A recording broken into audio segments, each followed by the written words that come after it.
Magandang umaga mga ka-happy hour. Narito ang mga balita para sa MBC TV Network News Update 10 AM edition. Sa Showbiz Spotted, mga DJs ng Love Radio Manila and of an era. Yan ang MBC TV Network News ni Showbiz Angel.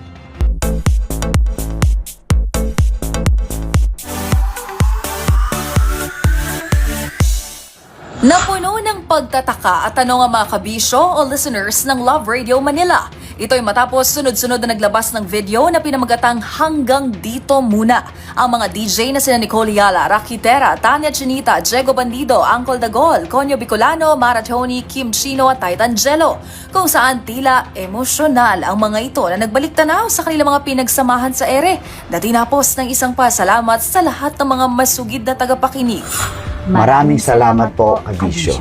Maraming salamat, mga kabisyo. Maraming salamat po. Maraming salamat sa inyong mahal, kabisyo. Maraming salamat, mga kabisyo. Maraming salamat, kabisyo. Sinubukan ko namang kunin ang pahayag ng binansagang Queen of FM Radio at Station Manager ng Love Radio Manila na si Nicole Yala, ngunit tila tikom pa ang bibig nito tungkol sa lagay ng istasyon. DJs kaninang umaga. Ito naman, ayoko nang mag-comment dyan. Hindi, okay. Pero hanggang kailan po? Hindi. Kaya babalik yung mga programa. Sorry, hindi na ako mag-comment.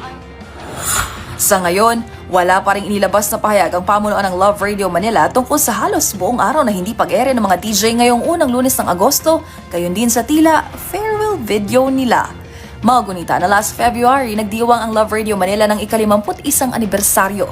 At ito nga mga nakalipas na buwan, nagpasaya sila ng mga solid kabisyo mula Maynila, Pasig, San Juan at Muntinlupa sa idinaos na hatid saya libreng concert.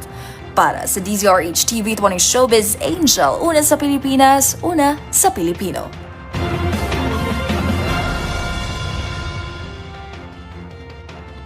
Samantala, pre-trial ni Marcoleta sa kasong plunder, kinansela dahil sa masamang panahon.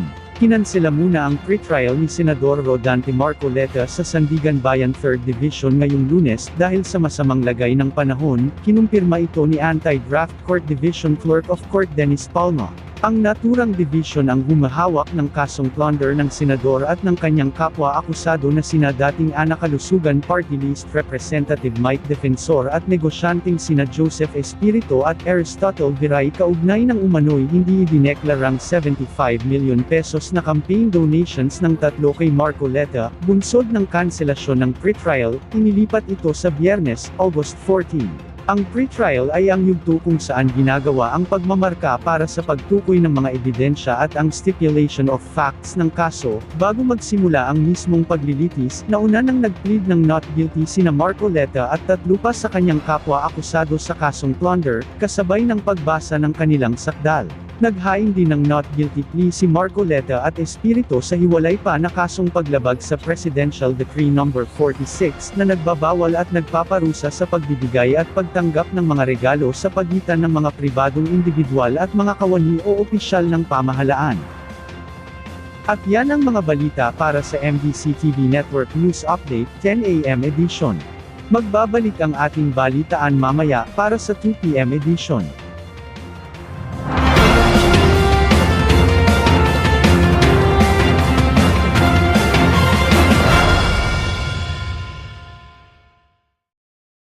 Mga ka-happy hour, kung gusto mong manood ang mga balita sa MBC TV Network News Update, mag-subscribe sa aming YouTube channel, i-like ang aming Facebook page, at i-follow sa aming TikTok account.